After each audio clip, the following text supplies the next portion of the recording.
In this video, you will not only learn about broomsticks, witches, and shooting stars. All that is an agenda. It's a strategy of the enemy to disorganize the order of God. In the order of God, man is head of the family. In the order of Satan, woman is empowered over the man. So that is what was happening even in our family. The women were more successful, they were more influential, they were more powerful than the men in the family. So if there was a family meeting, of course the one with the money influences the decisions of the family. Yes. If there was any program, the woman would have more power than the man. So my grandmother started nurturing me, and in this place is where I saw so many abominable things. For instance, I always talk about a full moon and how the sorcerers gather, especially in the month of October, and they celebrate the full moon festival. Right now as I speak, the Indians in Ginger already are gathering, and they celebrate, they perform rituals during that full moon festival. And then they start possessing the gates and the doors where the blessings, for them they know that life is spiritual. Things first happen spiritually before they manifest physically. So now in this place one time, we were in the house, and then we had sounds, strange sounds, like as if, there are wild dogs outside. Mm-hmm. And at the midnight hour, our grandmother would leave us. She had our auntie who used to take care of her. My daddy's half sister, she's late, but she used to take care of my grandmother. So she would guard the door, that front door, so that we don't come out of the house to see whatever is happening outside. But this time, so it was that front door. That front door, yes. Yes, that's a... So you would be inside with your little brother? Yes, and my cousins. We are inside the house, mm-hmm. And then we are hearing these strange noises, and then my grandmother is outside, and my aunt is at the door. What do the sounds sound like? These stray dogs that are fighting, like...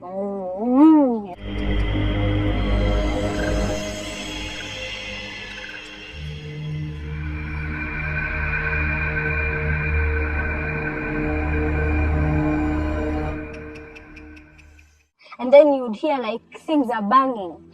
Now, like stray dogs. Yes.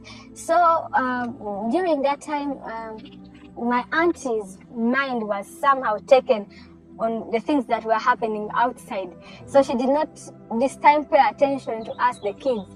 And being children, we were curious. We wanted to see what is happening. Why is our auntie concentrating outside? And why is our grandmother outside? Where are these sounds coming from? And we peeped. In the process of peeping, you see where this tent is, where the church is here. Mm-hmm. We saw they had, I don't know how they did it, but the full moon, the light was so bright to a point that you would feel that the moon had been moved. Mm. Yes. And then they were running, you see, around even before, because these structures are recent. We put up this shop recently and that project. But they were running around in this compound, and the light was so bright, with a very old woman who was our neighbor. She was staying in that piece of land before my auntie bought it from them. Mm-hmm. The reason as to why they sold this land is because one of their children came to my grandmother's garden that was behind. I'll be showing you where the garden was. Mm-hmm. And she stole my grandmother's passion fruits. And when she stole my grandmother's passion fruits, her tongue popped out. And they came and begged for forgiveness. There's a time... Popped out as in... The tongue coming out, and it can't go back inside. And saliva and... It's just hanging down to here. Yes, yeah. So they came, begged my grandmother for forgiveness. She forgave them, but mixed herbs for the baby. And when the baby drank the herbs, she got back to normal. But children, when there is hunger in the area, my grandmother's garden was always fruitful. It was more productive than the rest of the people in the community, because she was controlling the rains. So when the tank popped out, my grandmother mixed the herbs, and then those children were able to. Okay, the baby was able to recover, but still after some time, because of hunger, they went to her garden and stole some mangoes. Again. And the process of stealing the mangoes, this time the child's stomach started swelling and became transparent, like you would literally see the intestines. So the baby died, and when the baby died, these people could not hold it anymore because they would be chased. My grandmother had 2 leopards. They would be chased by leopards. They would be tormented by spirits from my grandmother's shrine. So what I decided to do is to sell this land to my auntie and get another place and relocate. Yeah, that's how they moved from there. But one of their grandmothers, who was very old, was also into witchcraft. But my grandmother's witchcraft was stronger than hers. But you know, when they are performing rituals, still sorcerers come together like they are one family. So they will come together and perform certain rituals and again go back again and fight each other. So that's what happened. My grandmother, I saw when they put the full moon and they started running. These were very elderly people in their 80s, the backs, you know, but this time they are running very straight. With a lot of energy, more than an average youth. Because me, I'm in my youthful age, but I cannot run the way they were scattering. It's like they were running with a force, like a mighty wind. So us were like, yeah, grandmother is winning, grandmother is winning. As we started cheering from there, we started from that veranda, we started cheering with my brother, grandmother is winning, grandmother is winning. We didn't know that they were performing witchcraft. So in the process, they knew that now we had seen them and they could not stop whatever they were doing.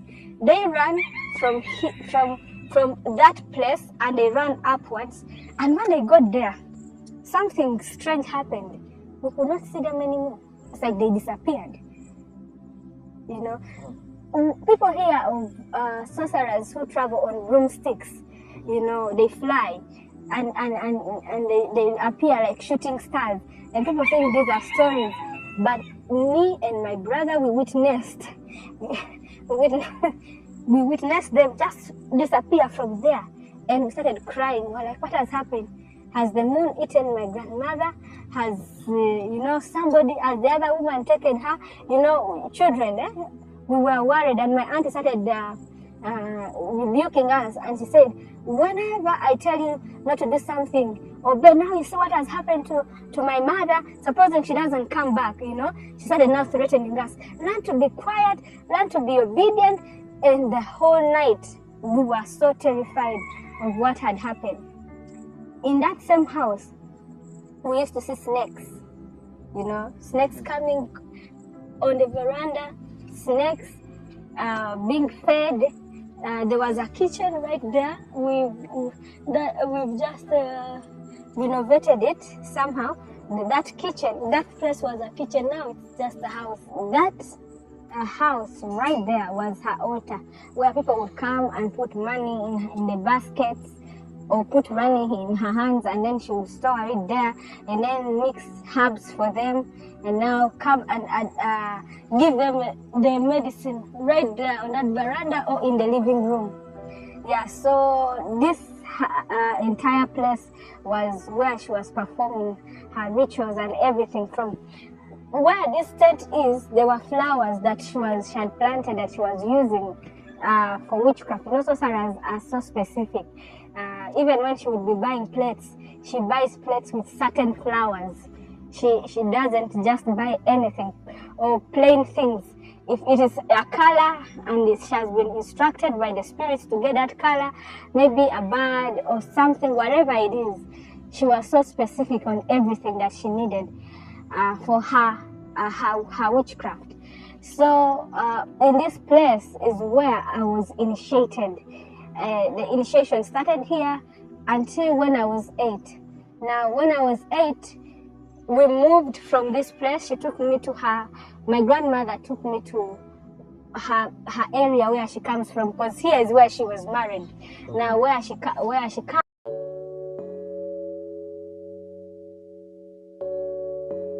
I see you, Speedster. You killing them, son. this rule would apply to companies that only made one broom, in which case I will mention the specific broom.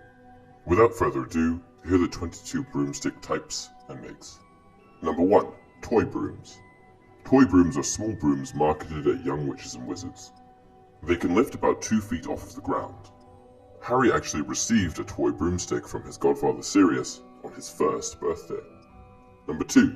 Blue bottle. The blue bottle is a safe, reliable broomstick that is designed for family use. A solution for the whole family. It also has a built-in anti-burglar buzzer. Number 3. Silver arrow. The silver arrow was the firebolt of its time, and is considered to be the forerunner of the modern racing broom. On a silver arrow, you can reach speeds of up to 70 miles per hour. Roland the Hooch, who taught Harry to fly at Hogwarts, learned on a silver arrow. Number 4. Shooting star. The shooting star was first made in 1955, and was marketed as the cheapest racing broom on the market. Ron Weasley had a shooting star before he upgraded to a Clean Sweep 11. In more modern times, the shooting star is very standard, and Hogwarts actually has a supply of them that students use for flying lessons. Number 5. Clean Sweep. Clean Sweep brooms have been released in a number of iterations. Most notably, the Clean Sweep 1, 2, 3, 5, 6, 7, and 11. Clean Sweeps are a household name and are produced by the Clean Sweep Broom Company, which was founded in 1926. The Clean Sweep is primarily used for Quidditch, and is one of the first brooms to be designed specifically for sport. Number 6. Comet. Comet brooms are another household name and also come in a number of iterations, most notably the Comet 140, 180, 220, 260, and 290. Comet brooms are produced by Comet Trading Company, which was founded in 1929. It was the first broom to include the Horton-Keach braking charm, which would help Quidditch players stop more precisely. The Comet brooms started with edition number 140 because it took them 140 tries to get the first one right. Number 7. Nimbus. Nimbus brooms are created by Nimbus Racing Broom Company, which was founded in 1967. The brooms are marketed toward Quidditch players, and they are very fast and versatile brooms. Nimbus created different brooms, most notably the Nimbus 1000, 1001, 1500, 1700, 2001, and of course, 2000. Nimbus brooms are very expensive, and Harry received one as a gift from McGonagall when he joins the Gryffindor Quidditch team. Number 8. Firebolts. Firebolts are exceptionally well made and lightning-fast broomsticks. They're capable of achieving speeds upwards of 150 miles per hour, and have a ton of special features, including the unbreakable braking charm and goblin-made ironwork, helping with power and stability. The broom was produced by broommaker Randolph Spudmore in 1993. Harry saw a firebolt in the window of Quality Quidditch Supplies before his 3rd year, and wanted one, but never bought it for himself, and received one as a gift from Sirius at Christmas in 1993. Number 9. Thunderbolt. The Thunderbolt was the main competitor to the Firebolt Supreme, which was the fastest model of the Firebolt broom. The Thunderbolt was made in 2014 and was used by the Nigerian national Quidditch team. The Firebolt Supreme proved to be the Thunderbolt's superior, as the Thunderbolt smashed to pieces after being hit by a bludger. This is something that all brooms should be able to endure. Number 10. Airwave Gold. The Airwave Gold was a broom manufactured in the 1990s and was featured on a magazine cover in the Half-Blood Prince film adaptation. The Airwave Gold is used primarily for racing and is commonly compared to the Turbo XXX, which we learn about later in the video. Number 11. Australian Flyabout. The Australian Flyabout was a racing broom used by the Australian national Quidditch team. It was first produced in Australia in 1994. Number 12. Oakshaft 79. The Oakshaft 79 was a broom designed by broommaker Elias Grimstone in 1879. The 79 in its name comes from the year that it was built. Due to its age, the Oakshaft is not particularly agile when compared with more modern brooms, but it is appreciated as a vintage piece. Number 13. Siberian Arrow. The Siberian Arrow was a racing broom used by the Siberian national Quidditch team. They were produced for the 422nd Quidditch World Cup. Number 14. Star Sweeper. Star Sweepers were brooms used by the American national Quidditch team. They were exceptional broomsticks that were produced for the 422nd Quidditch World Cup. Number 15. McTawny Broomsticks. McTawny broomsticks are first mentioned in a newspaper scene in the Fantastic Beasts film. Their slogan was, "Fly higher than the Scottish Highlands." They were general use broomsticks made of Hibernian wood. Number 16. Fambus Station Wagon. The fan bus station wagon is my favorite broom, and is mentioned in the Order of the Phoenix film. The fan bus station wagon was much longer than an average broom and was designed to accommodate a family of 6. It was actually produced by Nimbus brooms, but served a much different purpose than their traditional broomstick. Number 17. Tinder Blast. The Tinder Blast was a broom created by Ellaby and Spudmore in 1940. It was a loose competitor to the Clean Sweeps and Comets of the time. Though it could not necessarily keep up with them, it was a highly dependable broom. Number 18. Transylvanian Barb. The Transylvanian Barb was a racing broom created for the Transylvanian national Quidditch team. Number 19. Turbo Triple X. The Turbo Triple X was a racing broom manufactured in the 1990s. It was commonly compared to the Airwave Gold, which was featured in a copy of Seeker Weekly in 1996. Number 20. Twigger 90. The Twigger 90 was created by Flight and Barker in 1990.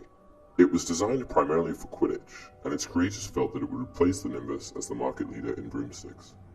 However, the Twigger didn't take off quite as well as the Nimbus, as it was known to warp at high speeds. Number 21. Varapidos. The Varapidos were brooms used by the Brazilian national Quidditch team in the 422nd Quidditch World Cup. And lastly, number 22. The Yajirushi. Yajirushis were brooms used by the Japanese national Quidditch team in the 422nd Quidditch World Cup. With all of the above